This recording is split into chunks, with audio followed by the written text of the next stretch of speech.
A paz do Senhor, pastor Helmut, a paz do Senhor, pastor Oséias e todos os irmãos, a Igreja Evangélica, Assembleia de Deus, Nova Jerusalém, nos Estados Unidos da Flórida. Eu quero relatar um pouco o testemunho que tem acontecido na nossa família, no meu ministério pastoral. Em 2011,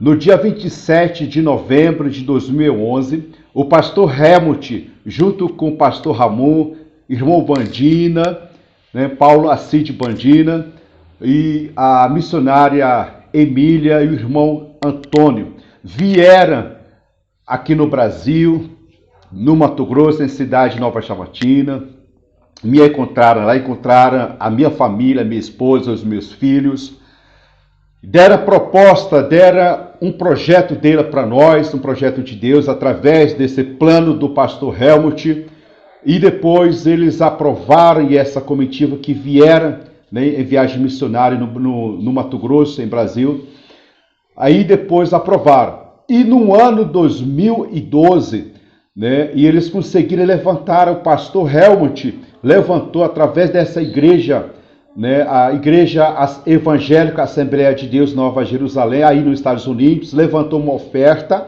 para poder nos levar a comprar a passagem de viação aérea, passagem de avião do Mato Grosso, da cidade de Nova Chavantina, para Alagoas. E lá eles conseguiu toda essa despesa, tá? E fomos levados por essa equipe missionária. Chegando lá em Alagoas, ficamos na casa do pastor Ramon em 3 dias e depois nós também compramos os móveis, a igreja que enviou, essa Assembleia de Deus, Ministério Nova Jerusalém, enviou a oferta para podermos comprar também os móveis, imobilizou, graças a Deus, tá? E nós ficamos lá em Alagoas, treinados, capacitados pela Igreja Aliança Missionária das Nações, através do pastor Ramon, pastor Flávio, e ficamos lá 1 ano e 5 meses. 1 ano e 5 meses.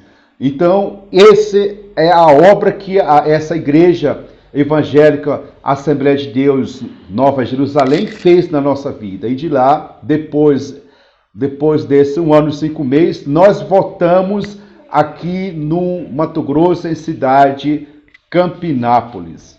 Glória a Deus. A paz esteja com os irmãos. Agradeço a todos os irmãos pela aliança de 3 anos.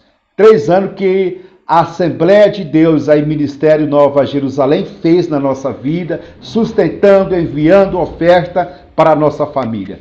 Deus abençoe por isso todos, pela fé, pela ação, pela prática da obra missionária. Então, e depois, eu quero contar a segunda parte dessa testemunha cristã para os irmãos. Deus abençoe, a paz do Senhor.